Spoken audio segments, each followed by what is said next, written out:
नमस्कार दर्शक बंधु शुभ सकाळ। आज हेउची जनवरी मास 23 तारिख मंगलवार। आज मु आपणक पई ओडिशा एवं देश विदेशर किछि गुरुत्वपूर्ण खबर गुड़िक नहीं आसीची।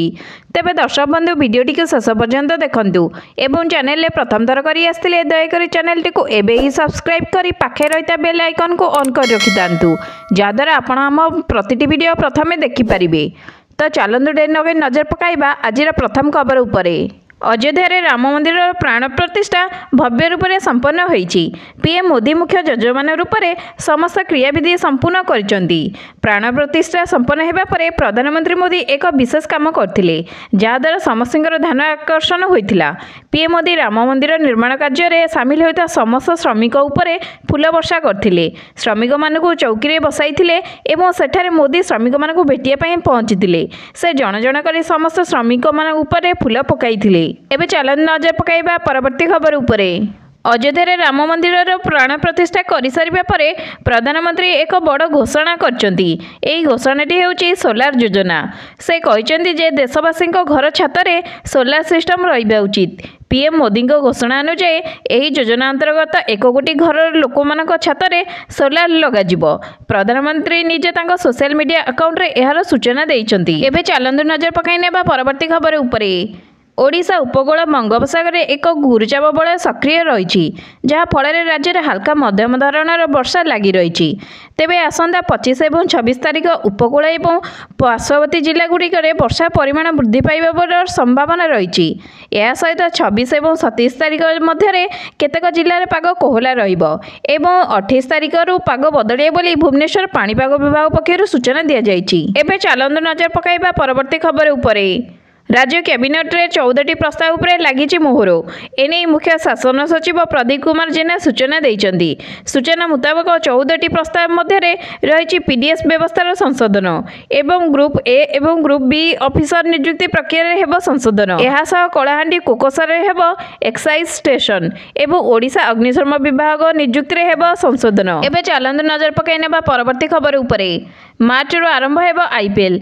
17तम आईपीएल मार्च 22 तारिख आरंभ हेबार संभावना रही। हेले लोकसभा निर्वाचन तारीख पर टूर्नामेंटर तारीख स्पष्ट होइजिबो। सूचना अनुसार आईपीएल टूर्नामेंट मार्च 22 रु आरंभ होई 26 तारीख पर्यंत खेला जिवो। किंतु लोकसभा निर्वाचन तारीख घोषणा पर एहार कार्यसूची प्रकाश पाइबो। एबे चलंतु नजर पकाइ नेबा परवर्ती खबर उपरे। अयोध्या राम मंदिर प्राण प्रतिष्ठा समारोह मध्य रविवार मेक्सिको रे एहार प्रथम प्रभु रामंगर मंदिर पाइछि। एही मंदिर क्वेटारा सहर में अवस्थित। अयोध्या राम मंदिर प्राण प्रतिष्ठा समारोह पर एही मंदिर आनुष्ठानिक भाव में खोल जाइछि। एही मंदिर रे उपस्थित भगवान का मूर्ति भारतरू अणा जाइथिला। अमेरिकार पुरोहित माने मेक्सिको होस्ट मानक उपस्थिति रे मंदिर पूजा अर्चना करथिले। एबे चलंतु नजर पकाइ नेबा परवर्ती खबर उपरे। श्रीमंदिर परिक्रमा प्रकल्प अर्पण रथरे संग्रह होइतिबा गुआ नड़िया एवं अरुआ चाउल पुरी को आसिबो।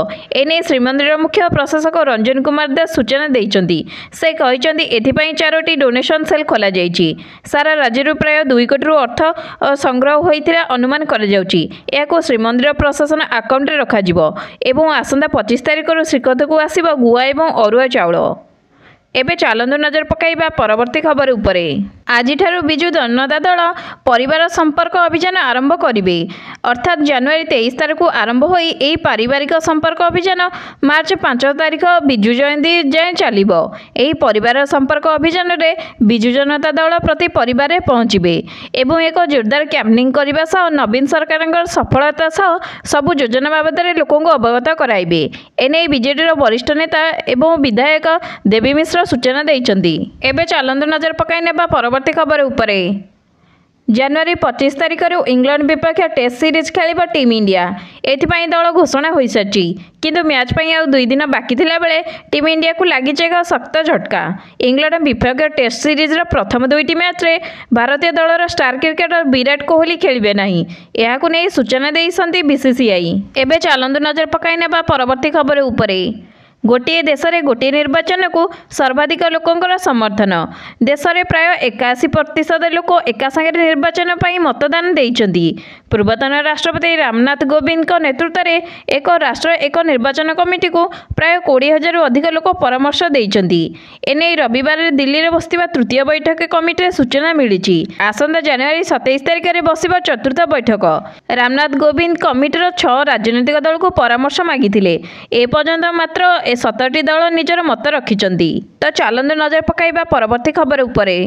ରାଜ୍ୟରେ ଆସନ୍ତା ଫେବୃଆରୀ 5 ତାରିଖରୁ ଆରମ୍ଭ ହେବାକୁ ଯାଉଛି କାମଚଳା ବିଧାନସଭା ଅଧିବେଶନ। 13 ତାରିଖ ପର୍ଯ୍ୟନ୍ତ ଚାଲିବ ଏହି ଅଧିବେଶନ। ବିଧାନସଭାରେ ଏହା ଶେଷ ଅଧିବେଶନ ହେବ, କାରଣ ଆଗକୁ ବିଧାନସଭା ଏବଂ ସାଧାରଣ ନିର୍ବାଚନ ରହିଛି। 5 ତାରିଖରେ ରାଜ୍ୟପାଳଙ୍କର ଅଭିଭାଷଣ ରହିଛି ଏବଂ 8 ତାରିଖରେ କାମଚଳା ବଜେଟ୍ ଉପସ୍ଥାପନ କରିବେ ଅର୍ଥମନ୍ତ୍ରୀ ବିକ୍ରମ କେଶରୀ। ଏବେ ଚାଲନ୍ତୁ ନଜର ପକାଇବା ପରବର୍ତ୍ତୀ ଖବର ଉପରେ। ରାଜ୍ୟ କ୍ୟାବିନେଟ୍ରେ 14ଟି ପ୍ରସ୍ତାବକୁ ମିଳିଛି ମଞ୍ଜୁରୀ। ଇଲେକ୍ଟ୍ରିକ୍ ଯାନ ନିର୍ମାଣ ପାଇଁ ପ୍ରସ୍ତାବ ଅନୁମୋଦନ ହୋଇଛି। ସେପଟେ ଓଡ଼ିଶାରେ ଜିନ୍ଦଲ ନିର୍ମାଣ କରିବ ଇଲେକ୍ଟ୍ରିକ୍ ଭେହିକିଲ୍, ଯାହାଫଳରେ ଓଡ଼ିଶାରେ ଯୁବକମାନେ ପାଇବେ ନିଯୁକ୍ତି। ଯୁବକମାନଙ୍କ ମନରେ ଖୁସିର ଲହରୀ ଖେଳିଯାଇଛି। 44,000 କୋଟି ଟଙ୍କା ନିବେଶ ହେବ ଏହି ପ୍ରୋଜେକ୍ଟରେ। ପ୍ରାୟ 11,000 ସୃଷ୍ଟି ହେବ ନିଯୁକ୍ତି।